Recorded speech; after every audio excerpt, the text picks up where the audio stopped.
La manipulación de masas en el Perú. Cuando hablamos de la manipulación de masas, vamos más allá de una definición, concepto y acción. Es por eso que es importante iniciarnos en este tema con la siguiente frase del gran libertador Simón Bolívar. Por el engaño se nos ha dominado más que por la fuerza, y por el vicio se nos ha degradado más bien que por la superstición. La esclavitud es la hija de las tinieblas. Un pueblo ignorante es un instrumento propio de su destrucción. ¿Cuál es el factor desencadenante? ¿Qué hacer ante un caso como este? Muchas interrogantes surgen al hablar de este tema, pero la más importante siempre será hablar de las dimensiones del tema. En el transcurso del tiempo, nuestra sociedad ha ido cambiando y lo podemos observar en la política, en el deporte, en las actitudes y accionar de la propia ciudadanía, entre otras cosas. Sin embargo, no todo es lo que parece. No todo lo que nuestros ojos pueden llegar a apreciar es cierto. Aquí es donde la realidad y lo que es real se pueden diluir. Al producirse este punto de quiebre, genera una catástrofe para la ciudadanía. Lo real es nuestro entorno, mientras la realidad puede variar de acuerdo con nuestra percepción, como lo vemos en la gran fase del fundador del psicoanálisis.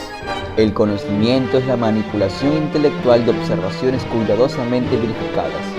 Sigmund Freud. Un medio mediante el cual nuestra realidad puede ser modificada es los medios de comunicación, debido a que en ellos observamos lo que pasa en nuestro entorno. Observamos la farándula, deportes, programas infantiles, novelas, entre otras cosas, pero sobre todo noticias, en especial aquellas referidas a la política y a los problemas de la sociedad. Detrás de los medios de comunicación que rigen nuestra vida, encontramos a personas con poder. En este caso serían los políticos o un grupo adinerado que se apoyan de diversos métodos para desviar la atención social de los problemas y la enfocan en otro asunto. Según Noam Chomsky, en el texto Cómo hacer borregos, estrategias de la manipulación, él nos explica que las estrategias de distracción es muy efectiva y primordial para el control social, ya que consiste en desviar la atención del público de los problemas importantes y de los cambios decididos por las élites políticas y económicas, mediante distracciones y de informaciones insignificantes. La mayor parte de la manipulación en el Perú, como en la mayoría de países de Latinoamérica, se centra en la web, ya que toda persona con alcance a internet tiene el derecho de publicar y refutar cualquier acontecimiento o hecho noticioso a través de los llamados fake news, en los cuales no se esconde ningún tipo de inocencia, ya que cualquier noticia con aire aparentemente inofensivo puede traer de su mano una extensa ola de alarma y de indignación y en ocasiones hasta pánico. Las piezas falsas tienen consecuencias en el devenir de la sociedad, como lo hemos visto en el escenario político y económico actual, ligados a temas representativos y de ejecución, como lo podríamos destacar en tiempos de campaña política por la segunda vuelta, con miras a la elección del nuevo presidente del Perú. Han sucedido diferentes noticias respecto a las marchas, publicando sucesos sumamente exagerados. En este caso, recordemos el accidente donde simpatizantes de los dos grupos políticos que se enfrentaban en la segunda vuelta tuvieron algunos incidentes en las diferentes manifestaciones. Una que llamó la atención fue la pelea del 24 de junio, cuando se dio el acto de violencia en el centro de Lima, de agresiones físicas con palos, piedras y otros objetos que utilizaron para agredir a la oposición, cuyo acto fue utilizado por el partido político Perú Libre, en donde se victimizan por la supuesta muerte de un simpatizante, provocando movimiento en los ciudadanos, volviendo a las calles a marchar, y diferentes opiniones de apoyo, odio o preocupación por la situación política. Días después de las investigaciones, según el comandante general de la Policía Nacional del Perú, César Cervantes, se determinó que la muerte del simpatizante Perú Libre, Zacarías Meneses Taco, no se había producido por enfrentamientos con manifestantes de Fuerza Popular en los exteriores del Jurado Nacional de Elecciones. Indicó que la fecha en que se registraron los actos de violencia, el hombre ya se encontraba hospitalizado por una enfermedad que afectaba su salud. Esta noticia provocó el dolor de una familia que no estaba involucrada en los conflictos políticos de los candidatos, siendo ellos quienes junto a su padre fallecido fueron víctimas de hostigamiento, acoso y violencia en su intimidad. Otro claro ejemplo del daño que provoca las noticias falsas. Dicho esto, es notorio la poca veracidad de los contenidos informativos subidos a internet, ya que se plantean con una gran falta de argumentos y solo enfocan en un bien común o un bien selectivo de la sociedad. Una gran parte del contenido informativo de los medios de comunicación se rige a través de las TIC, tecnologías de la información y la comunicación, siendo que en esta era digitalizada, la comunicación horizontal se ha convertido en tendencia, aprovechando las tecnologías presentes en el siglo XXI, de lo cual no es ajeno el Perú. Pero siendo la crítica, ¿cómo se da? Ya que desde una postura crítica actúa como medio que transforma la información. Según esto, Cristina Pei afirma que, debido a la velocidad que mantiene el medio televisivo en representación de los medios tradicionales y las TIC, se deben manejar estrategias críticas que tienen como objetivo principal ayudar a las nuevas generaciones a enfrentar los cambios de orden cultural.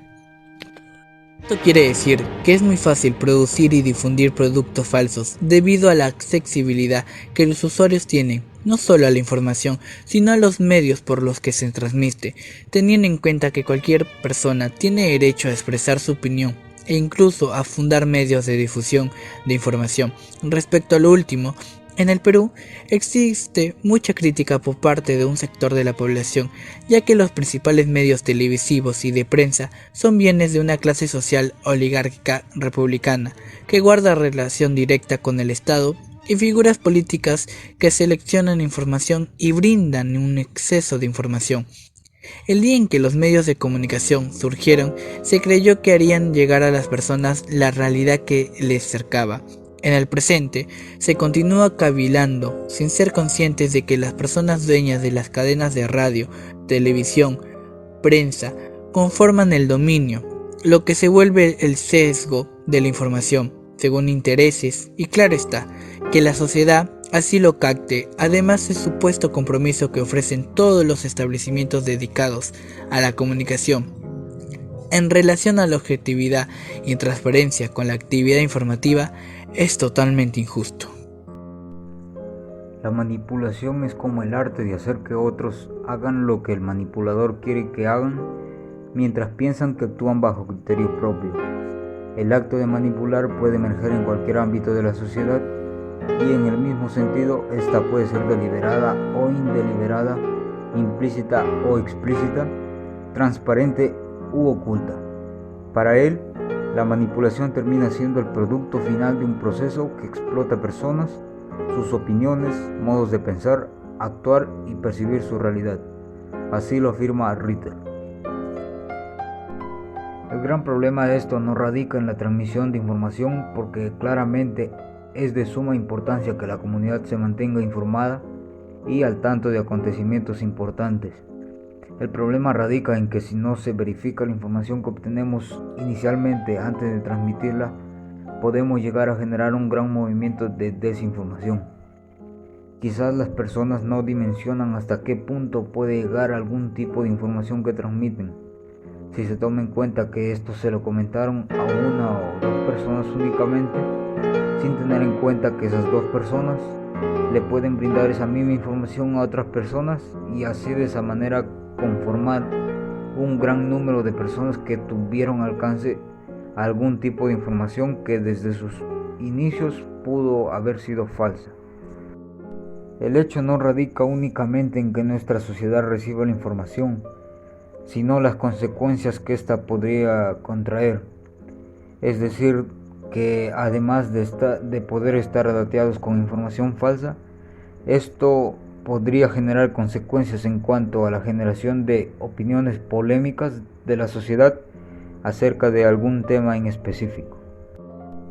Un primer ejemplo es el cuestionamiento que se tuvo hacia la efectividad de las vacunas adquiridas por el Estado peruano, lo cual ha generado que muchos ciudadanos no quieran asistir a las campañas de vacunación, lo que incluso quiebra la barrera de saneamiento del Estado y desacredita al gobernante de turno, cuando la verdad, según el propio gobierno, es que las vacunas adquiridas, la de Sinopharm, Pfizer y la de AstraZeneca, tienen rangos entre 79 y 95% de eficacia, es decir, son seguras y cumplen con las recomendaciones dadas por la Organización Mundial de la Salud.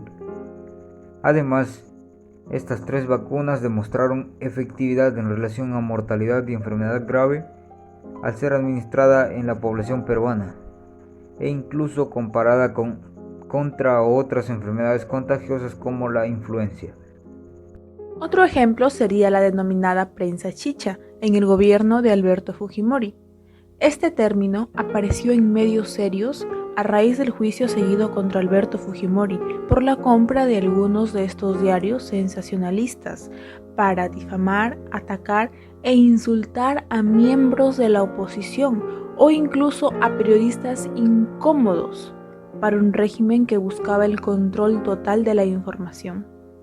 Este juicio se llevó a cabo cuando el expresidente ya estaba en la cárcel por crímenes de lesa humanidad. Durante las vistas del caso, se supo que se habían destinado varios millones de dólares para la compra de estos diarios y así empezar una estrategia para las elecciones del 2000. La Procuraduría Anticorrupción señaló en un informe del 2014 que se habían gastado 122 millones de soles, siendo que el propio Vladimiro Montesinos confesó que el ingenio Fujimori era consciente de que la prensa escrita, particularmente aquellos diarios que por su bajo precio llegaban a la opinión pública en forma masiva, producía el efecto de orientar la corriente de opinión. Además, y desde un punto de vista más general, tenemos el crear situaciones hipotéticas en donde se acepten condiciones sociales injustas que son presentadas como viables en el futuro. Implementar técnicas de explicación sencilla, pedagógica e infantil para facilitar el entendimiento de los mensajes. La utilización de aspectos emocionales en mayor grado con respecto a la reflexión. Generar un tipo de distanciamiento entre la sociedad, los acontecimientos culturales actuales y el conocimiento. Promover la banalización de la sociedad mediante el conformismo con la mediocridad. Ocasionar la aceptación de la culpabilidad de los individuos por las situaciones erróneas que presentan, entre otras cosas. Todo esto se ha convertido en el Perú. Y una violencia transparente que no tiene causa directa ni indirecta, ya que se sincroniza socialmente todos estos argumentos.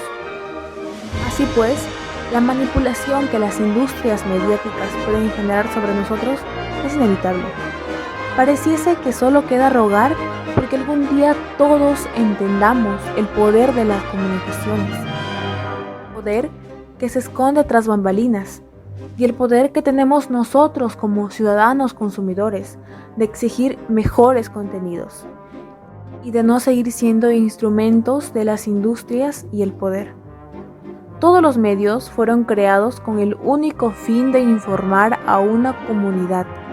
Tienen el derecho de realizar su propia agenda mediática, pero también tienen el deber de informar cualquier acontecimiento que afecte a la población. En este punto entra la manipulación como tal de la información, que por una u otra forma no es de conveniencia mostrarla debido a que los dueños tienen intereses económicos. Se aclara que informar no es comunicar. Esto significa que la información es seria, la comunicación no lo es. Se apoya a la información y no a la comunicación, que la mayor parte del tiempo es manipulación y desinformación, siendo un estereotipo común. Por otro lado, a lo largo de los años, la información ha rebasado cualquier límite de calidad informativa, de investigación y de adecuada transmisión de información. Todos los medios hablan de noticias falsas que transmiten otros medios, pero ninguno de los analizados ha admitido su mala calidad informativa. Por ejemplo, los titulares de los tabloides de la prensa sensacionalista retiran los temas ligados a economía y política del lector en su versión seria y crítica. En estos casos, tergiversan dichos temas acomodándose a su formato y los presentan mediante notas informativas con el propósito de confundir al lector. En otras palabras, lo desinforman para que pierda la atención hacia los problemas que afectan al país. En muchas ocasiones circulan informaciones que buscan alertar a la franja poblacional, en muchos de los casos a la población más vulnerable, apelando así a la emotividad de las personas o a la posverdad, que no es más que una mentira emotiva que busca generar una reacción en las personas y conducir su modo de actuar. Muchas de esas cadenas de WhatsApp tienen claros intereses políticos. Teniendo en cuenta esto, el individuo mantiene un sesgo informativo, como afirma Armando Fuente. Los medios se convierten en un medio más de control social que esconde intereses particulares y que el individuo consumidor de información no se detiene a analizar. Con el fin de priorizar la información, los medios buscan brindar la primicia en un tema determinado, con lo cual no profundizan e informan muy por encima temas que requieren un análisis más dedicado y con manejo cuidadoso. Consecuentemente, el buen consumidor debería realizar un tipo de búsqueda de información externa que le impida creer cualquier tipo de información falsa o desinformación, pero en el hecho real no sucede. La pereza investigativa y la educación que tiene la sociedad peruana limita su carácter investigativo y se convierte en un individuo fácil de persuadir. La manipulación es un elemento consecuente a la información falsa. Es decir, cada una de las informaciones que brindan los medios y no corresponden a un adecuado y profundo análisis de datos generan a través de trucos específicos, tanto semánticos como psicológicos o técnicos, un ideario social que busca ejercer presión o control sobre un determinado grupo de individuos. Habiendo explicado lo que es la manipulación, el uso que se le ha dado a lo largo de la historia, los conceptos y problemáticas que giran en torno a ella, se puede concluir de forma sintetizada que la manipulación puede darse mediante diferentes medios de comunicación de masas, sea de origen público o privado, como por ejemplo la televisión, la prensa escrita, la radio, el internet, entre otros. Medios cuyas funciones implican la de informar, educar o entretener, pero entre las cuales se destaca la formación de opinión, siendo evidente para los consumidores que quienes controlan dichos medios puedan hacer uso de esta última función para poner en práctica cualquier estrategia de distracción o desinformación que les permita y otorgue un amplio control social. Es por ello que los consumidores deben procurar forjarse algún recurso que les facilite corroborar la información que están recibiendo, para así determinar la veracidad de la misma y a su vez saber si están siendo objeto de manipulación para beneficio de las grandes industrias y élites del poder. Es importante recordar que cuando las personas no aprenden una herramienta de juicio y simplemente siguen sus esperanzas, se siembran las semillas de la manipulación política. Stephen Jay Gould, para terminar entendiendo a la manipulación como un acto de deformación informativa.